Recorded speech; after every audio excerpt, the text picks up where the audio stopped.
Simon avait tout pour réussir. 10 ans d'ancienneté, un travail impeccable, des résultats qui parlaient pour lui. Dans cette grande entreprise de conseil financier, il s'était imposé par son sérieux et son ambition. Alors, quand on lui laisse entendre qu'une promotion est en vue, il y croit. Il a tout donné pour en arriver là. Mais bientôt, des silences s'installent. Des regards changent. Ses idées sont ignorées, ses mais restent sans réponse. Puis vient le message froid et formel, sa candidature n'est pas retenue. Pire encore, son poste semble glisser entre ses doigts. Ce n'est pas son travail qui est en cause. C'est autre chose. Quelque chose qu'il ne peut ni changer, ni ignorer. Déchu, trahi par un système en lequel il croyait, Simon sombre. Mais dans l'ombre de l'injustice, une flamme refuse de s'éteindre. Un événement inattendu va le pousser à reprendre le contrôle de son destin. Et cette fois, il ne demandera plus la permission d'exister. Simon, 35 ans, travaille depuis 10 ans dans une grande entreprise de conseil financier. Passionné et déterminé, il a gravi les échelons grâce à son travail acharné. Reconnu pour son sérieux et son efficacité, il est respecté par ses collègues et apprécié par ses clients. Son dossier est exemplaire, jamais un retard, jamais un écart de conduite. Pourtant, malgré ses compétences irréprochables, Simon sent parfois des regards pesants autour de lui. Il est l'un des rares employés noirs de l'entreprise. Il ne s'en est jamais soucié, convaincu que seul le travail paie. Il rêve de devenir cadre supérieur et sait qu'il est prêt pour ce poste. Un jour, son supérieur, Monsieur Lemoine, l'invitait à discuter en privé. L'entretien est encourageant, Simon, nous avons remarqué ton engagement. Une belle opportunité pourrait se présenter bientôt pour toi. Ce jour-là, il rentre chez lui avec le sourire. Il annonce la nouvelle à sa femme, Aïcha, qui l'encourage. Tout semble aller pour le mieux, mais Simon ignore encore que son ascension va brusquement s'arrêter. Après l'entretien avec Monsieur Lemoine, Simon se sent plus confiant que jamais. Une promotion serait l'aboutissement de toutes ces années de travail acharné. Il sait que le poste de directeur adjoint sera bientôt vacant, et il est persuadé d'avoir toutes les qualifications requises. Lors des réunions, il redouble d'efforts, propose des idées novatrices et prend en charge des dossiers complexes. Ses collègues reconnaissent son talent, certains le félicitent même en avance. Si quelqu'un mérite cette promotion, c'est toi, Simon, lui lance Thomas, un collègue de longue date. Chez lui, Aïcha partage son enthousiasme. Tu es le meilleur dans ton domaine, ils ne peuvent pas t'ignorer. Son fils de 6 ans, Karim, l'écoute avec admiration et rêve déjà de voir son père devenir un grand patron. Mais peu à peu, Simon remarque un changement subtil dans l'attitude de certains dirigeants. Ses mais restent sans réponse, ses propositions sont mises de côté. L'inquiétude s'installe en lui, mais il refuse de croire à autre chose qu'un simple retard administratif. Pourtant, un événement va bientôt lui prouver que la réalité est bien plus cruelle qu'il ne l'imagine. Les jours passent et l'excitation de Simon laisse place à l'impatience. Chaque matin, il s'attend à recevoir un retour sur sa candidature, mais le silence persiste. Pourtant, l'entreprise continue de fonctionner, et d'autres décisions sont prises rapidement. Lors d'une réunion importante, Simon propose une solution innovante pour un dossier complexe. Pourtant, son idée est ignorée par la direction. Quelques minutes plus tard, un collègue blanc, Julien, reformule exactement la même proposition, et cette fois, tout le monde applaudit.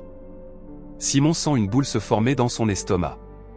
Il tente d'obtenir un entretien avec Monsieur Lemoine, mais ce dernier l'évite sous prétexte d'un emploi du temps chargé. À la cafétéria, il surprend une conversation entre deux collègues. Apparemment, la direction veut éviter de mettre quelqu'un comme lui à un poste stratégique.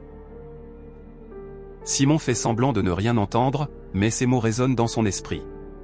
Il commence à se poser des questions. Est-ce possible qu'il soit écarté à cause de sa couleur de peau? Non, il refuse d'y croire. Mais un matin, il reçoit un message qui va tout changer. Un matin, en ouvrant sa boîte mail, Simon découvre un message de la direction. Son cœur bat plus vite. Peut-être est-ce enfin la confirmation de sa promotion? Il clique fébrilement sur le mail, mais son visage se fige en lisant les premières lignes. Monsieur Simon, après une évaluation approfondie de votre dossier, nous avons décidé de ne pas donner suite à votre candidature pour le poste de directeur adjoint. Nous vous remercions pour votre engagement et espérons continuer à collaborer avec vous dans votre poste actuel. Simon relit plusieurs fois le message, espérant y trouver une explication valable. Son travail est irréprochable, il est l'un des employés les plus performants. Pourquoi ce refus? Il décide d'aller demander des explications à Monsieur Lemoine. Après avoir insisté, il obtient enfin un entretien. Le visage fermé, son supérieur reste évasif, ce n'est pas une question de compétence, Simon, mais nous avons dû prendre en compte certains facteurs. Simon comprend. Certains facteurs signifient qu'il n'a pas été choisi à cause de sa couleur de peau. Une colère sourde monte en lui, mais il garde son calme. Il veut savoir jusqu'où cette injustice ira. Après l'entretien avec Monsieur Lemoine, Simon sort du bureau avec une sensation de vide. Il n'y a plus de doute, sa couleur de peau a été un facteur déterminant dans le refus de sa promotion. Pourtant, il a toujours cru en la méritocratie, en la valeur du travail. Le soir, en rentrant chez lui, il raconte tout à Aïcha. Elle serre les poings. C'est injuste. Tu es plus compétent que la moitié de leur cadre. Mais que peut-il faire? Dénoncer la discrimination? Il sait que cela pourrait se retourner contre lui. Le lendemain, il apprend que le poste de directeur adjoint a été attribué à Julien, l'homme qui avait repris son idée en réunion. Simon encaisse le coup. Il tente de féliciter son collègue, mais ce dernier évite son regard, comme s'il savait qu'il ne méritait pas cette place.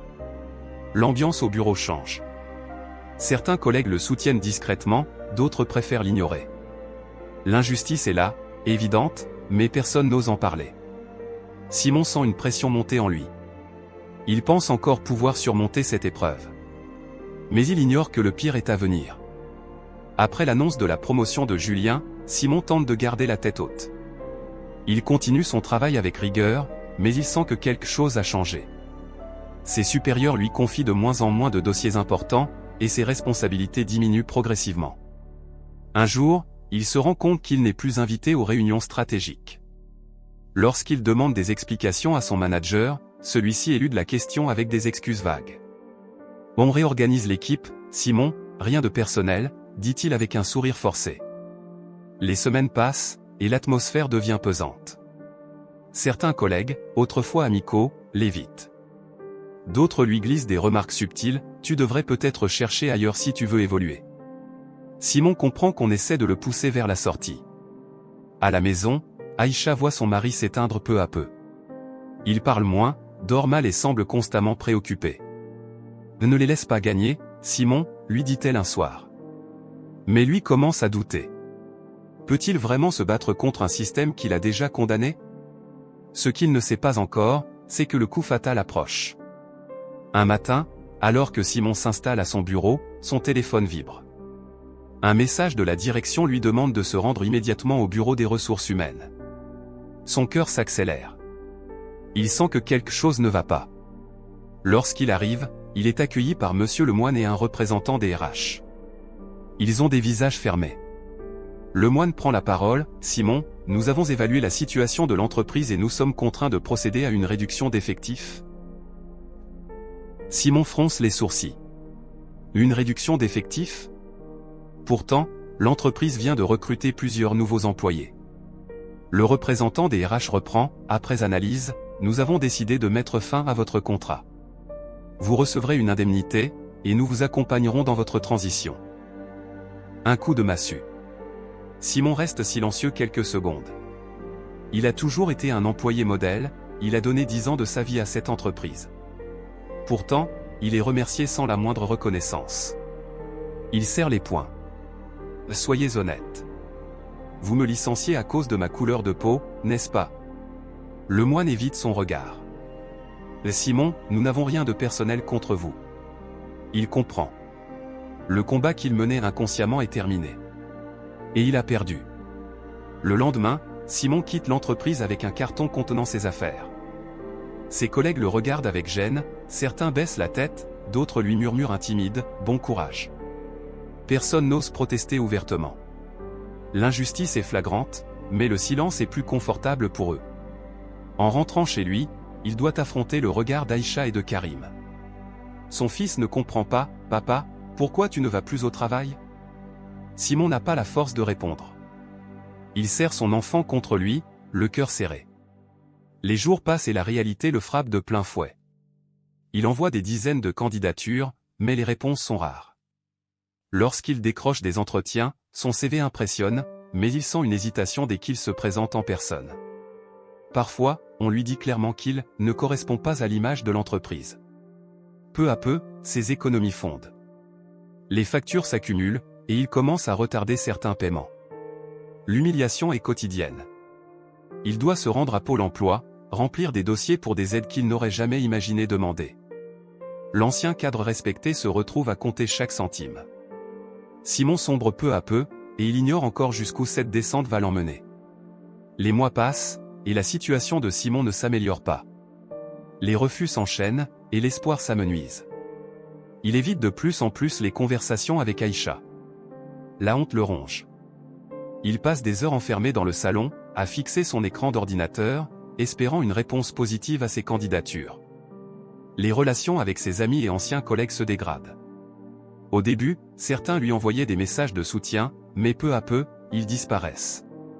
Thomas, son ancien collègue, l'invitait à boire un café une fois, mais Simon sent qu'il ne sait pas quoi lui dire. « Tu finiras par rebondir », lui lance-t-il, mal à l'aise. Mais Simon n'y croit plus.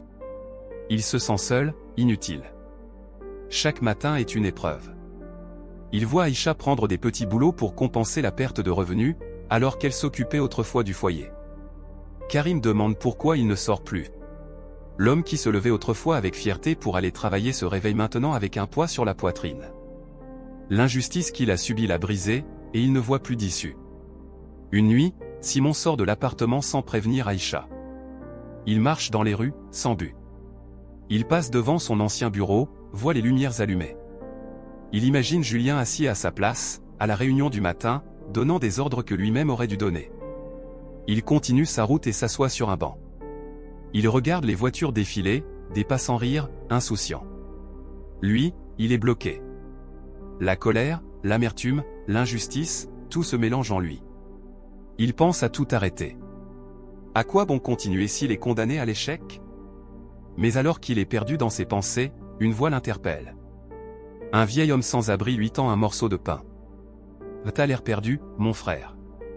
Prends ça, ça peut t'aider. » Ce simple geste réveille quelque chose en Simon. Cet homme, qui n'a rien, lui offre pourtant quelque chose. Un frisson le parcourt. Il se rend compte qu'il est sur une pente dangereuse. Il ne peut pas abandonner. Pas pour lui, ni pour Aïcha et Karim. Le lendemain, Simon rentre chez lui à l'aube. Aïcha l'attend, inquiète. « Où étais-tu » Il ne répond pas immédiatement. Puis, il lui raconte tout. Ses doutes, ses peurs, ses pensées sombres. Elle l'écoute en silence, puis lui prend la main. « Tu n'es pas seul, Simon. On va s'en sortir ensemble. » Ce soutien est un électrochoc. Il décide de se reprendre en main. Il accepte d'aller voir un coach en reconversion professionnelle conseillé par un ami. L'homme, un certain Monsieur Diallo, est direct, « Tu as laissé ton ancienne boîte définir ta valeur. Mais eux ne savent pas qui tu es vraiment. Il est temps que toi, tu le découvres. » Le processus est difficile. Simon doit réapprendre à croire en lui. Mais petit à petit, une idée germe en lui. Et si au lieu de chercher un emploi, il créait le sien? L'idée prend forme, il veut lancer sa propre entreprise de conseil financier, mais en mettant l'accent sur l'inclusion et la diversité. Il sait que c'est risqué. Il n'a plus d'économie, mais Aïcha croit en lui. Avec l'aide de Monsieur Diallo, il monte un business plan solide. Il postule à des aides pour entrepreneurs, contacte d'anciens clients qui avaient confiance en lui. Certains acceptent de le suivre. Les premiers mois sont un combat. Il travaille jour et nuit, jongle entre les rendez-vous et les démarches administratives. Aïcha l'épaule, l'encourage. Peu à peu, son entreprise commence à se faire un nom. Un jour, un grand client décide de lui faire confiance. C'est la première victoire, et pas la dernière. Un an plus tard, Simon n'est plus le même homme. Son entreprise prospère. Il emploie désormais plusieurs personnes, dont d'autres talents marginalisés par le système. Son histoire inspire. Un matin, il reçoit un appel surprenant. C'est un dirigeant de son ancienne entreprise. Ils traversent une crise financière et ont besoin d'un consultant externe pour redresser la situation. Simon hésite. Devrait-il accepter? Travailler pour ceux qui l'ont rejeté? Après réflexion, il prend sa décision. Simon accepte la mission, mais impose ses conditions. Il veut des garanties sur les pratiques internes, sur la diversité et l'équité dans l'entreprise. Lorsqu'il entre dans les bureaux, tous les regards se tournent vers lui. Il retrouve Monsieur Lemoine, mal à l'aise. Julien aussi est là, moins sûr de lui qu'autrefois. Cette fois, Simon n'est plus un employé qu'on peut évincer discrètement. Il est un expert respecté, et ils ont besoin de lui. Il les aide, mais ne leur pardonne pas. Il sait que son succès est la meilleure réponse à l'injustice qu'il a subie. Lorsqu'il sort du bâtiment, il inspire profondément. Il a reconstruit sa vie. Il a prouvé que personne ne peut l'éteindre. Il rentre chez lui, prend Karine dans ses bras et murmure, peu importe les obstacles, on se relève toujours.